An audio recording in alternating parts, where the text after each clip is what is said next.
Oi, gente. Esse é o ArchiCast número 190. Meu nome é Adilson. Hoje a gente vai falar de um espaço dentro da casa que ganhou muita importância nas últimas décadas. A mudança de hábitos das famílias e a forma como nos reunimos em nossos lares alterou significativamente como olhamos para esse espaço que sempre era considerado algo para esconder. Mas hoje, a cozinha é parte essencial do espaço comum das residências. Ela vem agregando recursos tecnológicos e aonde muitos não só fazem a comida, mas se divertem confraternizando o ato de cozinhar e de fazer refeições. Por isso, é um local cada vez mais exigente de inovação nos projetos. Bom, e para falar desse tema e desse local tão especial para a gente trouxe aqui um time bem experiente. Primeiro, deixa eu apresentar a Larissa Kingman. A Larissa é arquiteta pelo FJF, sócia do escritório Salgado Kingman Arquitetura, especialista em projetos residenciais de interior, atuando no mercado há mais de 12 anos, tendo em seu currículo mais de 200 projetos executados. Boa tarde, Larissa. Obrigado pela sua presença aqui. Boa tarde, Adilson. Boa tarde, Rafael. Boa tarde, Renato. Eu acho que vai ser um papo bem legal, que a gente gosta bastante e vai ser uma troca de conhecimentos muito bacana. Bom, tá aqui também com a gente o Renato Rezende. O Renato ele é engenheiro de produção, pós-graduado em gestão estratégica de negócios e certificado pela Stars University em marketing e vendas. É também gestor de clientes do Grupo Cosentino há 6 anos e responsável pelo atendimento do estado de Minas Gerais, Vale do Paraíba em São Paulo e na própria São Paulo, capital. Boa tarde, Renato. Obrigado por conversar aqui com a gente. Obrigado, Adilson. Obrigado, Larissa, Rafael, ao ArchiCast pelo esse convite, por ter convidado tanto da minha parte como o Grupo Cosentino também para estar participando desse tema tão importante para o grupo e que também está envolvido diretamente nessa evolução desse tema direto, né? Então, eu fico muito honrado em participar com vocês. A gente que agradece. Para conversar com os dois, estou aqui com o Rafa. E aí, Rafa, tudo bom? Tudo bem, Adilson. Obrigado, Larissa, pela presença. É legal a gente escutar especialistas das duas pontas, né? De quem especifica e também de quem produz. Também, obrigado, Renato, pela presença representando a Cosentino. Vamos aí para esse papo que vai ser super legal. Isso aí. Antes da gente conversar, a gente vai para os e-mails, comentários e outras cositas más.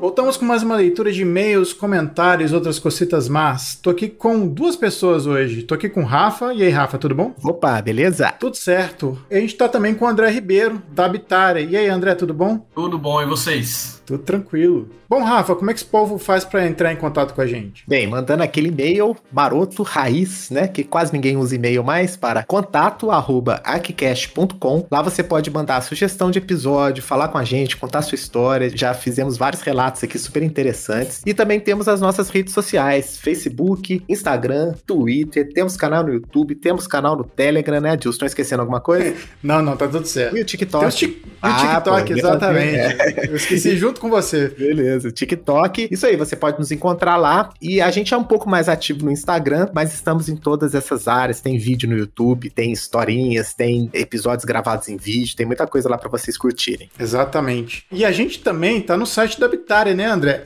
É verdade. Todas as matérias que a gente faz em parceria, a gente divulga também uma matéria sobre o assunto, tudo para você achar o conteúdo legal que a gente produz aqui. Exatamente. A Habitare não só tem um site, mas ela também é muito presente nas redes sociais, né, André? É verdade. Então, a gente tá, igual o ArchiCast, a gente tá em tudo, assim. A gente tá no Instagram, no Facebook, no LinkedIn, no Twitter, porque todas as matérias que a gente produz diariamente, a gente divulga em todas as redes, né? E é muito legal. Maneiro, estamos onipresentes. Você falou uma parada que explodiu minha cabeça agora. Nós não estamos no LinkedIn, Adilson. E agora? E agora?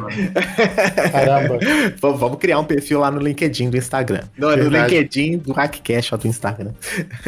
Bom, esse episódio que vocês vão ouvir é uma parceria da Habitare, oferecido pela Cosentino, que é a parceira que ajudou a gente a produzir esse episódio. E André, além das redes sociais, a gente podia falar o link, né, pra gente achar as matérias que vocês fazem lá no site da Habitare. É só entrar www.revistahabitare.com.br e nas redes sociais procurar por @revistahabitare ou no Twitter é @habitare.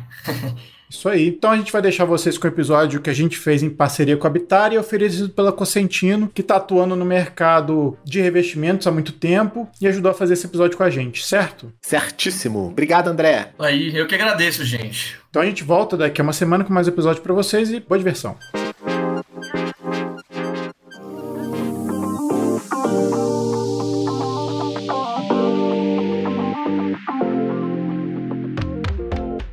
Bom, a gente podia começar essa conversa aqui falando da importância que a cozinha vem tendo ao longo dos anos. A gente sabe que ela era um espaço dentro de uma residência meio escondido, e hoje em dia ela é quase a entrada da casa, se a gente pode dizer assim, né? Podia contar um pouco dessa trajetória da cozinha como um espaço importante? Larissa, pode começar? Para a gente falar um pouquinho disso daí, a gente tem que voltar lá atrás, no início, de onde surgiram as primeiras cozinhas.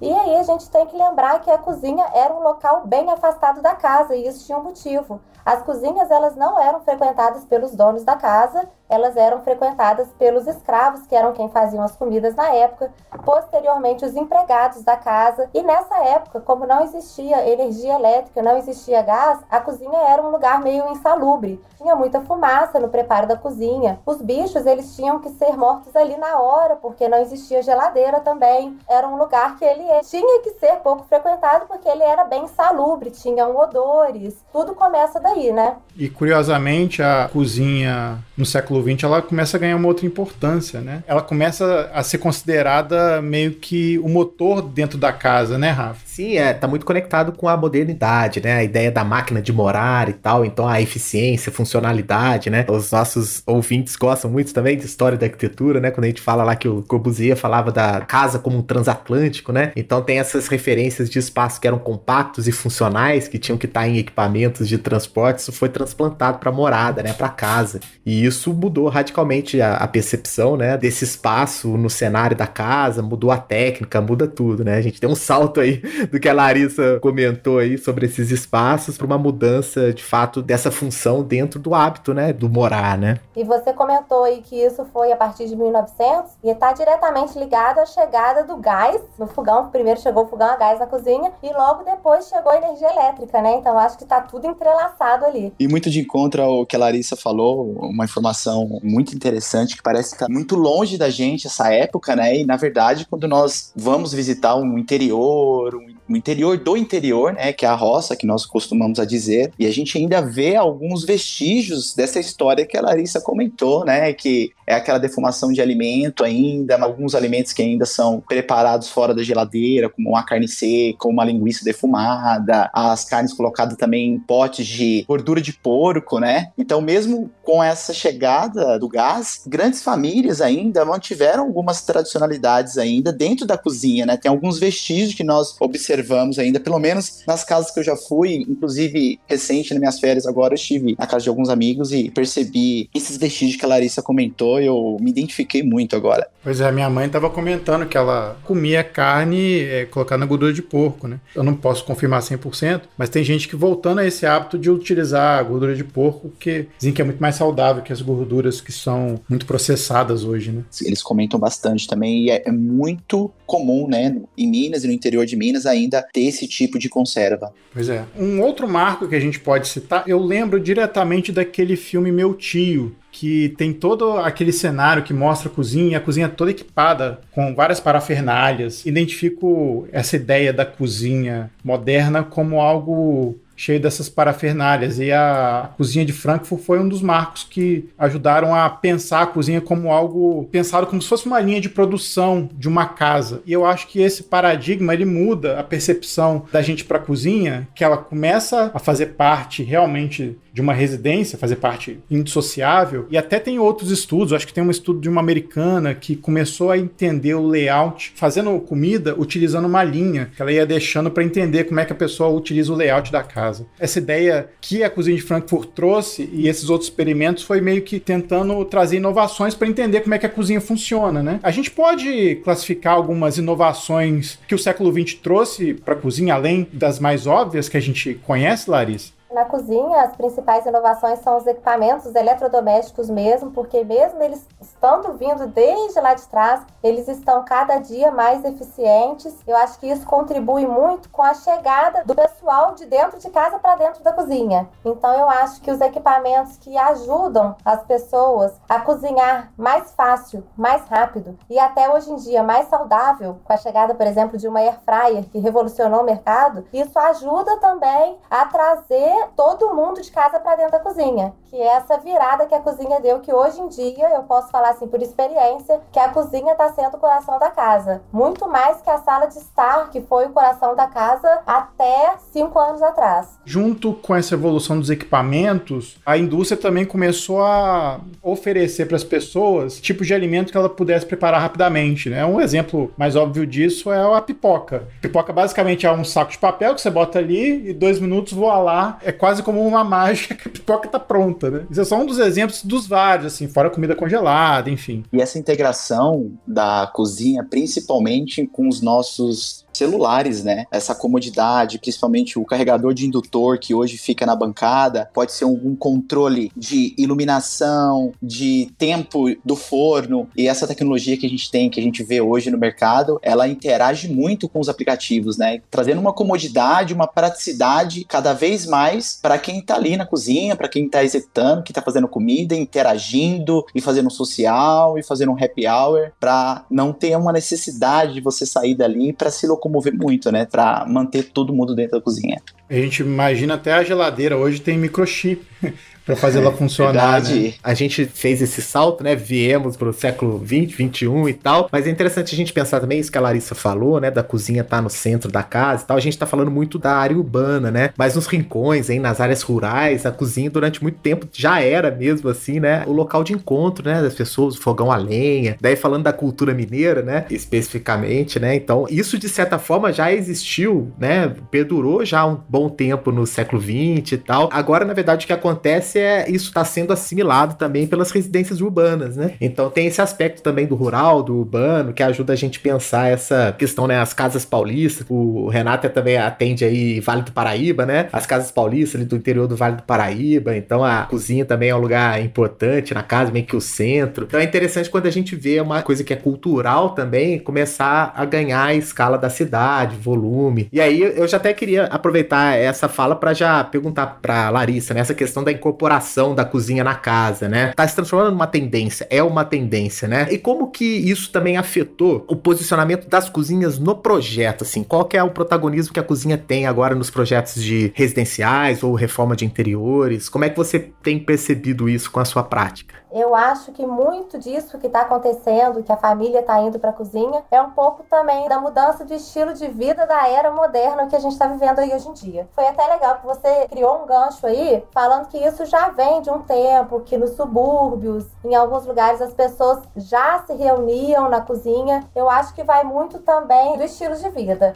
Hoje em dia, as pessoas não almoçam mais em casa, elas trabalham o dia inteiro e elas não utilizam mais a cozinha como usavam na década de 90, que as famílias estavam o dia inteiro em casa, com um monte de criança fazendo bagunça. Geralmente tinha uma diarista, falando assim, de uma classe média. Tinha diarista em casa, então o que eu vejo que os clientes comentavam? Eu não quero a minha cozinha aberta porque tem muita bagunça. Então acabava o café, começava-se a arrumação. Acabava a arrumação do café, começava-se a arrumação do almoço. Então a cozinha era um lugar que estava sempre muito bagunçado. E não existiam também essa quantidade de equipamentos que facilitaram a vida na cozinha. Então lavava a louça, ficava aquele monte de louça em cima da pia. E a mesa de refeição estava ali. Você está fazendo almoço, o café ainda está na mesa. Então as pessoas não queriam essa cozinha aberta por conta disso. Atualmente, todo mundo trabalha fora, os filhos estão na escola, todo mundo chega em casa à noite. Então, chega à noite para fazer o seu lanche, é a hora da reunião familiar. Então, ninguém quer ir para a sala de estar, todo mundo vai direto para a cozinha. E aí, pega a sua air fryer, faz seu pão de queijo, o outro está fazendo sua pipoca no micro-ondas, é tudo muito mais fácil. Então, eu acho que muito vai desse padrão, primeira questão. Segunda questão que a gente observa, a internet. A internet está aí, ela bombardeia todo mundo o tempo todo com imagens maravilhosas de cozinhas integradas. Então, quando o cliente ele vem procurar a gente, ele já vem lotado de print screens de cozinhas que são sonho para ele. Quais são essas cozinhas? 90% é a cozinha integrada. Então, eu acho que vai muito disso aí. Legal, agora a gente tem também que levar em conta que para essa integração acontecer, os materiais tiveram que evoluir também, né? Para você construir, por exemplo, piso que não risque, já que ele vai ter que ter um tráfego maior de pessoas, materiais que são mais duráveis e que são bonitos ao mesmo tempo, então é uma coisa mais prática de você ter uma bancada e você conseguir limpar rapidamente, né? E a indústria tentou acompanhar essas tendências também, né, Renato? Sim, voltando até um pouquinho antes, 70, 80, 90, tinham pouquíssimas tecnologias na época para descobrir novas pedras com resistência. Então, na época tinha pouquíssimas cores, que a gente fala de branco e cinza de um mármore, né? E ao longo desse tempo, a Cosentino também foi surfando essa onda da evolução da cozinha, muito bem dito pela Larissa, e ela foi identificando as dificuldades e os problemas que aconteciam nessa bancada e o que era executado em cima, quais são as ações que aconteciam nessa bancada, né? Que tipo de alimento que passava por cima dessa bancada, o que era cortado, quais são as ferramentas que ou a pessoa que estava cozinhando, ou a empregada, ou a diarista, utilizava nessa bancada durante o dia para que essa bancada acabava sendo danificada de uma forma que acabava ficando um pouco desagradável para quem adquiria a pedra, né? Então a Cosentino ela foi identificando isso na época, essas necessidades, e começou a evoluir com o mercado e também com a demanda dos arquitetos e feedback, e lançou na época, né, o Celestone como a primeira superfície de alta performance sinterizada, com quartzo e resina na composição, né? E o quartzo, nós sabemos que ele, dentro da escala de Mohs, ele é o quarto mineral mais resistente do mundo. Então, a partir desse mineral, a Cosentino viu uma oportunidade que já era uma necessidade da época, porque ela era uma marmoraria. Então, os arquitetos e clientes finais já buscavam uma pedra resistente, já buscavam uma cor diferenciada, e na época não tinha ainda. Hoje a gente tem aí uma variedade, principalmente em Minas, riquíssimo em grandes variedades de quartzito e granito. Hoje tem uma resistência significativa. A Cosentino viu essa necessidade e começou a fazer alguns testes para chegar em materiais com resistência significativa e com cores variadas também. Porque a parte de decoração interna da cozinha, ela evoluiu muito. Então só o branco e o cinza já não estava ornando mais com alguns objetos, né? Com tinta e alguns outros utensílios. Então ter uma pedra com uma cor diferente do convencional da época era muito diferente. Sabiamente, o Paco, né, que é o proprietário e dono da Cosentino nível global, teve essa percepção e trouxe esse material inovador para a cozinha. Isso faz diferença, né, Larissa? Você ter mais opções para você poder justamente integrar a cozinha à sala, ou até transformar a cozinha em uma sala de estar, né? Com certeza, porque para a infinidade de pedidos que a gente tem hoje, a gente só consegue através desses quartzos que são resistentes ao calor, que não arranham, porque antes não era possível. A gente ficava preso às pedras naturais e muitas vezes a gente não conseguia deixar ela tão bonita, porque agora ela está aberta, né, gente? Então ela faz parte da decoração da casa. A gente tem que pensar não só em funcionalidade, como beleza também. E aí essas grandes marcas permitiram a gente a isso, né? A conseguir aliar funcionalidade e beleza.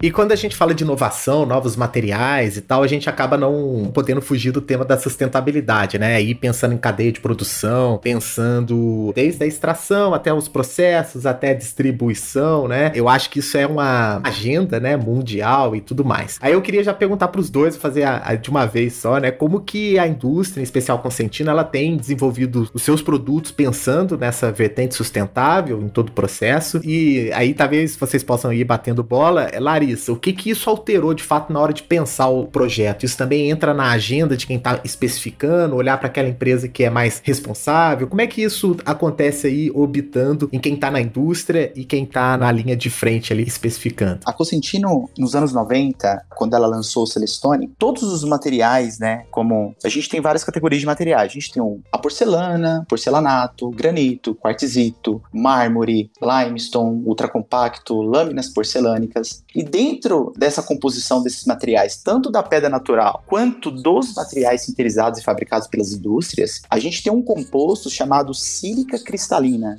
Essa sílica cristalina, ela é um pozinho que faz parte da composição desses materiais. Na época, a Cosentino foi identificando, com o feedback principalmente dos marmoristas, né, uma doença chamada silicose, conhecida muito com o nome popular de pulmão de pedra. Se hoje poucas empresas ainda se preocupam, hoje se preocupa mais, mas eu rodo bastante marmorarias, eu tô falando de 400 marmorarias aí da minha carteira, e eu vejo uma precariedade nos equipamentos de proteção individual. E essa sílica cristalina, você inalando ela ao longo do tempo, ela gera um câncer irreversível, que é a silicose. A Cosentino identificou isso foi identificando isso, mas ao mesmo tempo ela sabia que a sílica cristalina estava interligada diretamente na resistência do material que fazia a composição do quartzo e a resina. Então, como que a Cosentino ia tirar a sílica cristalina, na época nem visando tanto essa parte de sustentabilidade, mas muito mais a integridade dos profissionais que trabalham com o material? Como que ela iria retirar isso e manter a integridade e a resistência do Celestone, que é a Larissa, e vocês provavelmente devem conhecer um pouco a respeito? E ela chegou em 2015 com um marco dentro da composição do Celestone, que é o Celestone Hybrid,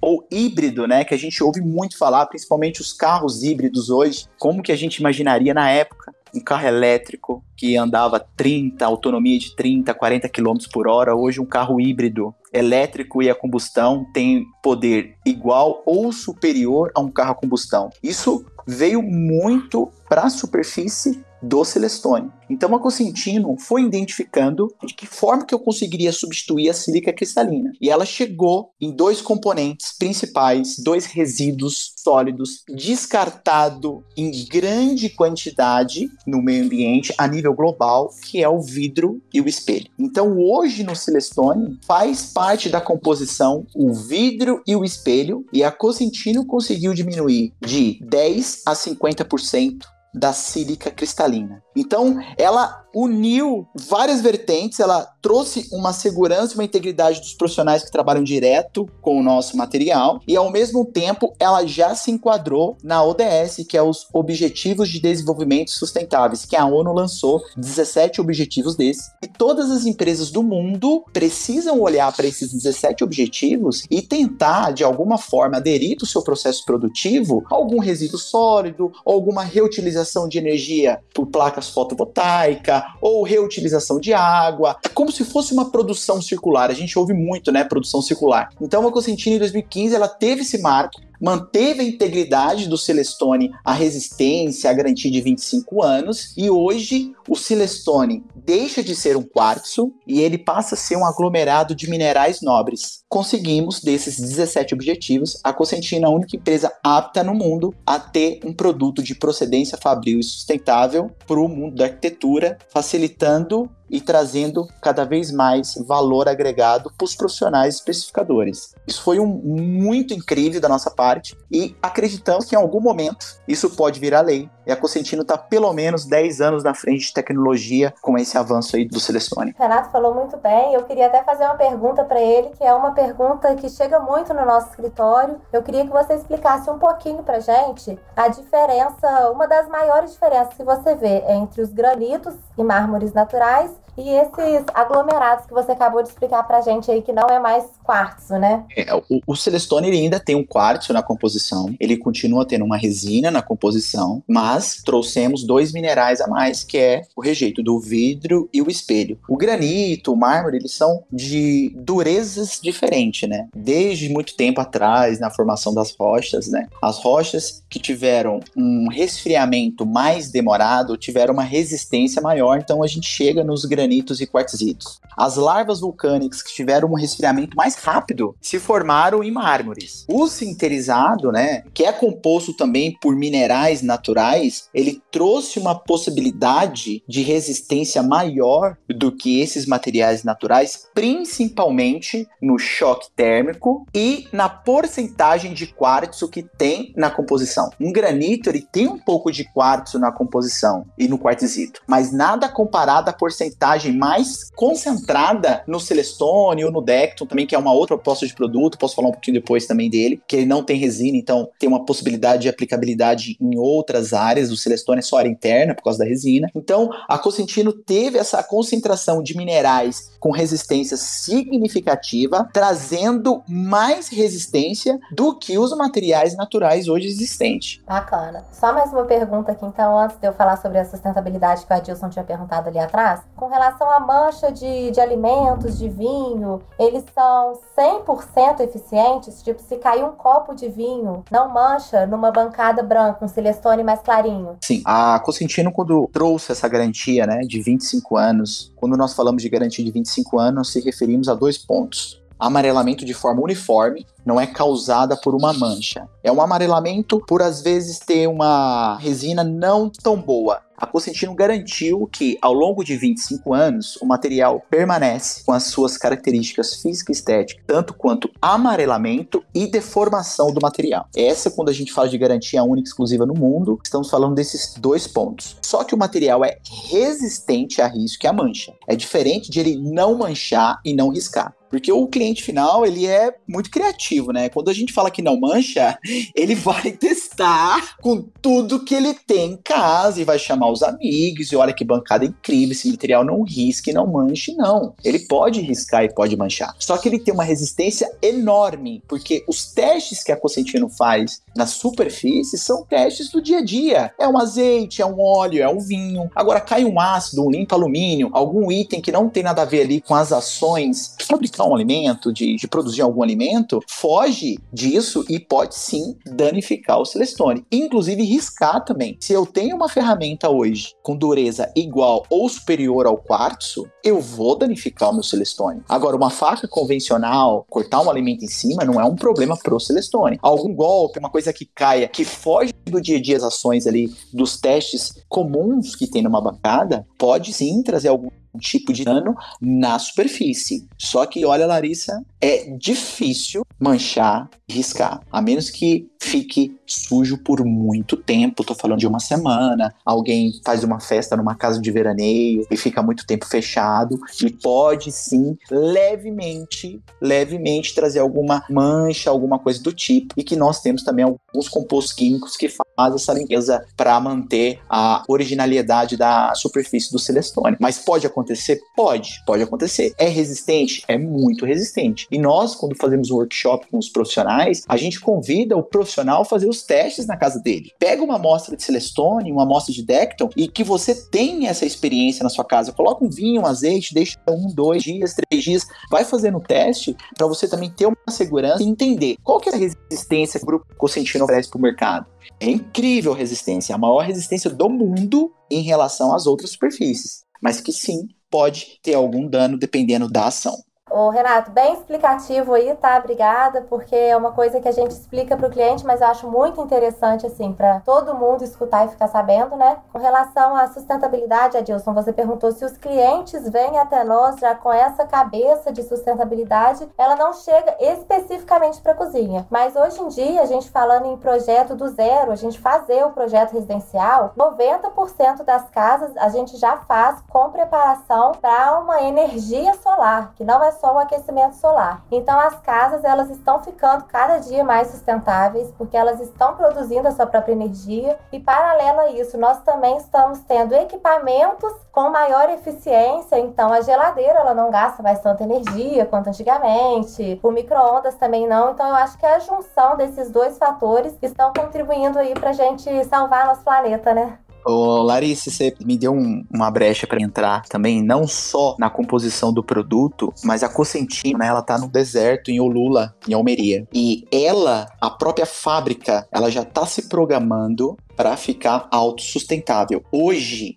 30% da energia elétrica da Cosentino é através das suas próprias placas fotovoltaicas e reutilização de 98% da água e emissão neutra de carbono. Então, quando nós tivemos aqui recente em São Paulo, chamava Casa Sustentável. Para um produto entrar nessa Casa Sustentável, qualquer empresa teria que apresentar um documento, uma ficha técnica de procedência fabril. Dentre elas, de todas as superfícies, o Grupo Cosentino foi a única empresa que conseguiu entrar com uma bancada que comprovasse que o Celestone tinha uma procedência fabril sustentável. Não só pela composição, mas por todo o meio que a Cosentino se mobiliza e busca tecnologia para tornar cada vez mais essa produção circular, essa produção limpa. Então, aqui de São Paulo, eu observo muito no Vale do Paraíba, Minas, alguns arquitetos, outros não, alguns interior design, construtora, começam a cada vez mais perguntar pra gente qual que é a procedência fabril do seu produto. E isso é maravilhoso, porque mesmo que, quando a Larissa especifica algum material que o cliente não tem, às vezes, um ticket médio para adquirir algum produto que não tem alguma procedência, mas que pelo menos ele saiba que existe uma empresa,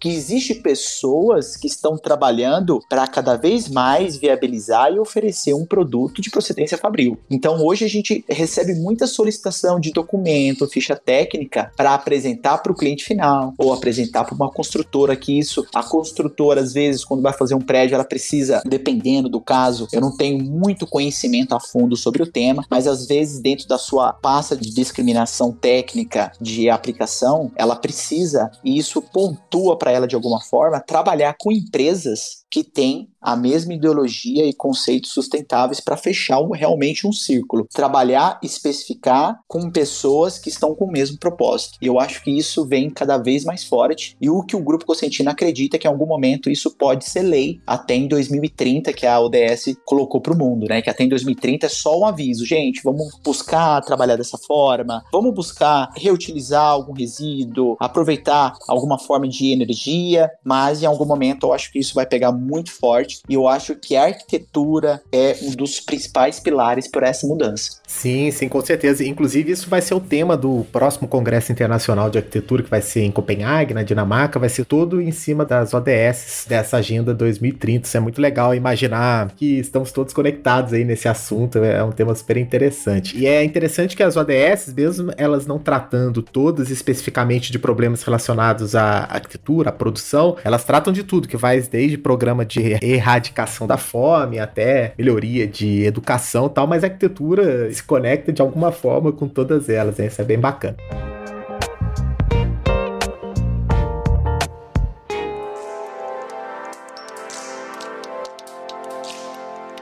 Eu queria aproveitar essa fala sobre inovação também, sobre essa questão de uma visão de futuro. Aí uma pergunta já direto para Larissa, né, como projetista. Como é que você tem visto essa movimentação e como é que você imagina que vai ser daqui a um tempo? Esse projeto de cozinha ainda está em processo de transformação, pensando aí nos arranjos familiares, né, nessas inovações tecnológicas e também da forma como a gente projeta, né, os espaços, como a gente se relaciona com a indústria. O que você vê de futuro aí, Larissa? Então, dá até medo pensar, né? Eu tendo uma criancinha de 3 anos aqui em casa, eu me assusto, porque eu acho que o futuro tá aí. A gente já tá vendo as inovações, por exemplo, a automação da casa como um todo, da cozinha, tá diminuindo o tempo e diminuindo o nosso trabalho. Eu não sei até que ponto isso vai ser interessante. Por exemplo, você tá no seu escritório e você quer comer uma pizza. Eu acho que você vai do seu celular, quero fazer uma pizza, a pizza tá na geladeira, da geladeira ela já vai pro forno combinado, na hora que você chega em casa ela tá na temperatura ideal para você comer. Eu acho que vai muito por aí, mas eu também tenho receio e algumas críticas com relação a esse mundo que a gente nem precisa mais apertar o botão, a gente chega e fala, Alexa, eu quero acender a luz da minha cozinha, eu quero ligar minha televisão, e ela já faz tudo pra você, né? Então aí a gente já entra em outro conflito que o pessoal tá ficando muito preguiçoso, né? Tem uma coisa também que eu vejo com outro olhar também, é que a cultura desses programas de culinária, ela aumentou a quantidade de gente que começou a gostar de cozinhar. Ao mesmo tempo que você tem as inovações que, sei lá, você faz as coisas em um clique, tem as pessoas também que criam outras culturas, a própria cultura do slow food, da pessoa preparar, cozinhar como hobby. E eu acho que um pouco dessa ideia da cozinha integrada ajudou com que as pessoas criassem esse gostar de cozinhar também. Então você tem outro viés dessa própria cultura do cozinhar que está trazendo as pessoas para dentro da cozinha também, né? Para preparar os alimentos, e às vezes a tecnologia ela ajuda também nesse sentido, né? Com certeza. Olhando por esse lado, é interessante você ver que todo mundo da sua casa hoje em dia cozinha, né, Adilson? Eu não tanto, porque eu não sou o cara que gosta muito de cozinhar, não, mas com certeza, sei de amigos que nunca pensaram em cozinhar como hobby e agora acham interessante, assim, esse passatempo. A pandemia levou muita gente pra cozinha, tem né? também isso, né? De uma outra forma. Mas quem quiser tem recurso pra isso, né? É o que você falou, você liga, tem um programa de culinária ensinando tudo, e aí você vai no YouTube, vai nas redes sociais, então a tecnologia também é nossa aliada, né? Também não, ela é nossa aliada, a gente que usa ela de forma errada de vez em quando, né? Com certeza, verdade. O Renato, você também passou a cozinhar ou você tá só na parte de especificação e de materiais para cozinha? Olha, quando entrou a pandemia, veio uma frase da minha mãe sempre, né? Porque eu morei com a minha mãe até meus 23 anos. E ela falava assim, Renato, você não se interessa vir aqui na cozinha, nem ver o que se eu coloco o alho, se eu coloco o sal, como é que eu cozinho um feijão, mas você vai precisar em algum momento da sua vida, você vai me ligar pra perguntar e você vai ver. E foi dito e feito. Na pandemia, quando a Cosentino, a nível global, ela deu o home office para todos nós, né? Nós passamos a ficar o dia, a noite, a madrugada inteira na casa. Acordava, tomava café, trabalhava, fazia comida. Então, realmente, eu tive que me desdobrar em um dia praticamente. Não que eu não sabia cozinhar, mas eu tive que acessar esses recursos, né? Para que eu consiga, de alguma forma, também ter uma alimentação saudável e prática no dia a dia. Mas com certeza, cozinhei muito mais. Nós pedíamos pouquíssimas coisas em casa, assim, de fora, porque a gente tinha um pouco de medo também com o que vinha, se simplesmente passava o álcool na sacola, estava esterilizado. Então a gente não tinha muita informação nesse início. Então a gente passou muito a cozinhar e aí a gente começou a ver que a minha cozinha, pelo menos, era completamente desfalcada, né? Porque eu comecei a observar que faltava uma panela daquilo, faltava uma faca daquela, faltava um espremedor desse. Então a gente foi comprando os utensílios que talvez, se não tivesse essa pandemia até hoje, eu nunca teria observado, né, essa falta de alguns recursos dentro da cozinha. Falando muito mais em iluminação, cadeira, que a gente começou a observar muito mais, mas com certeza a gente foi pro fogão.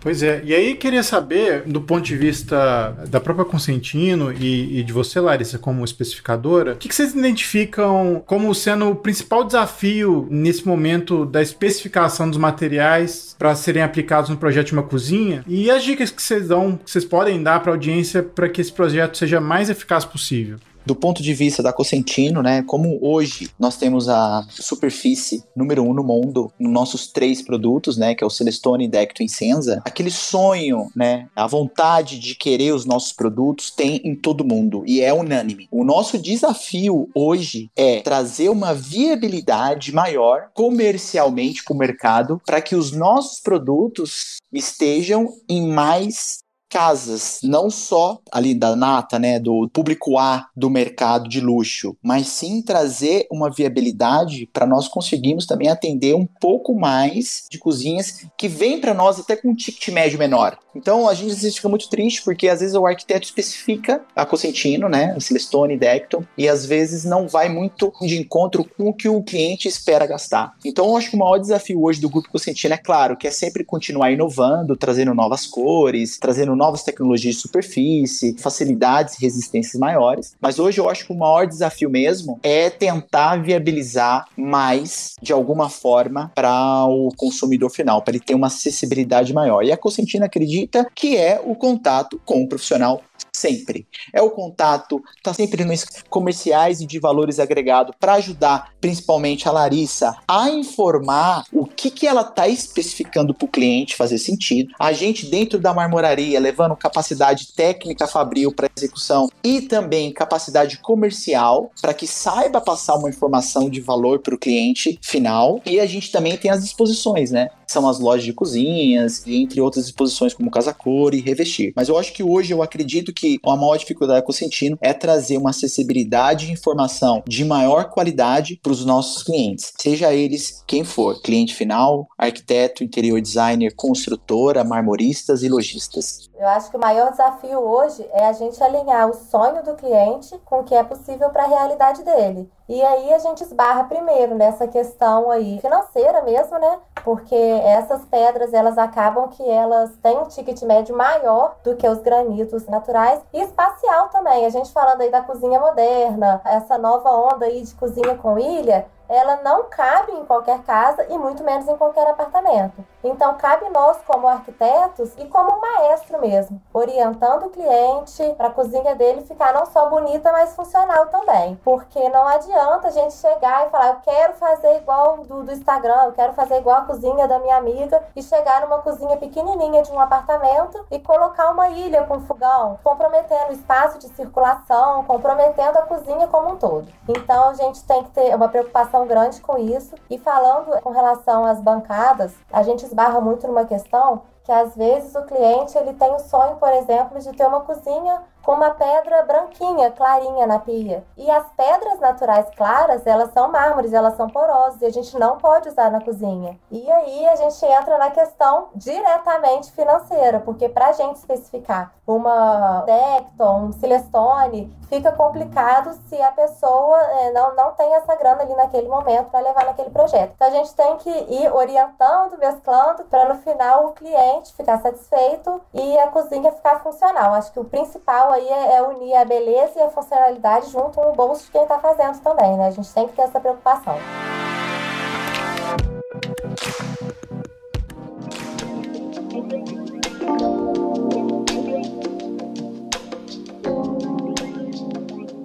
Bom, pra gente finalizar o papo sobre cozinha aqui, a gente faz a rodada de dicas em todo episódio. Vou chamar os nossos convidados. Larissa, tá com a sua dica? Uma pequena dica, já que as cozinhas hoje elas estão mais abertas, eu acho que a gente tem que usar e abusar dos acessórios embutidos na bancada. Por exemplo, o escorredor de pratos, que é a calha úmida embutida na bancada, ele é super funcional. O dispenser de detergente, que fica diretamente ali ao lado da torneira da pia, mas que permite que você também esconda aquele pote de detergente que fica em cima da bancada. A lixeirinha embutida ao lado, que facilita muito também quando você está cozinhando. Isso tudo ajuda a manter a sua cozinha organizada, uma vez que agora ela é a sua nova sala, né? Ela tá aberta diretamente ali no espaço para todo mundo ver. Muito bom. Renato, sua dica? Minha dica é que o consumidor final, os arquitetos, interior design, todos os profissionais envolvidos, né, nesse sonho do cliente, inclusive o próprio cliente, começarem a ter um pouco mais de curiosidade em saber da onde vêm os seus produtos que você está adquirindo para sua casa. Ao invés de pensar diretamente só no preço, mas buscar trabalhar com sempre empresas e grandes indústrias que buscam estar alinhado com os objetivos da ODS, né? Então, a minha dica é buscarem mais informação e trabalhar com produtos de procedência fabril, seja ele qual for, de qual segmento for, que eu acho que é uma mobilização geral e não só da arquitetura de especificar, não só da Cosentino de fabricar, mas sim do interesse do consumidor em ter uma satisfação de trabalhar com empresas e profissionais que buscam estar alinhado com a ODS. Essa é a minha dica. Muito bom. Rafa, tá com a sua dica aí?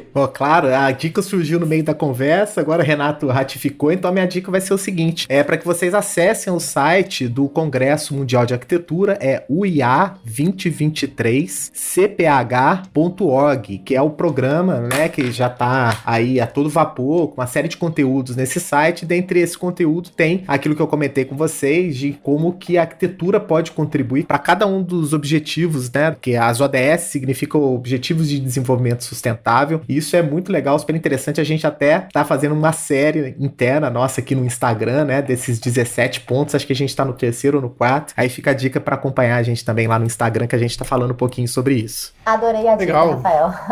Obrigado, Rafael. Maravilha, também anotei. Bom, minha dica vai ser um artigo que a gente estudou para fazer aqui a pauta. Um artigo pequeno, mas bem interessante do Arquidelis, chamado A História das Cozinhas, dos Grandes Banquetes aos Móveis Embutidos. Então fala de como a cozinha vem evoluindo, principalmente no século XX, de como ela foi se modificando e tendo outros usos ao longo dos anos também. Então fica essa dica aí, esse artigo é pequenininho, mas muito bom, escrito pela Giovanna Martino. Então a gente vai deixar o link do artigo para vocês na postagem, espero que vocês gostem. Deixa eu terminar para despedir aqui dos nossos convidados, agradecer a Larissa. Larissa, muito obrigado por participar aqui com a gente desse episódio e volte mais vezes. Só chamar, adorei participar. Bom, Renato, obrigado pela sua presença aqui também, para explicar e mostrar para os nossos ouvintes a respeito dos produtos da Cosentino. Muito obrigado, Adilson, Rafael, Larissa. Eu fico muito feliz em estar participando, em estar trazendo mais esse tema. Formei em engenharia de produção e meu TCC foi reaproveitamento de resíduos sólidos da produção de cachaça. Então é um tema muito legal e eu fico muito feliz que vocês do ArcCast, a Larissa muito bem alinhada, também está isso vivo na veia de vocês, né? Buscarem levar essas informações para os ouvintes, tentar explicar e detalhar melhor um tema tão importante que hoje o mundo está passando, e esperamos que as nossas futuras gerações aí peguem um mundo muito mais consciente, né?